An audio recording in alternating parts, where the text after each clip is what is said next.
ఏ బాటైనా పర్వాలేదంట, సమయంతో సాగటమే మన సింపుల్ సిద్ధాంతం.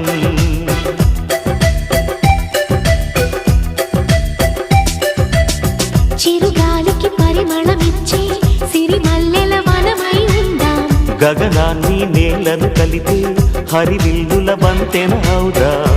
ఆనందం అంటే అర్థం మనమందా, ప్రతి పూట పాటై సాగే హుషారు సరిగమలో. ఎన్నో ఎన్నో రాగాలుండే సంగీతం కాదా, చల్లకి నవ్వుల కేరింత.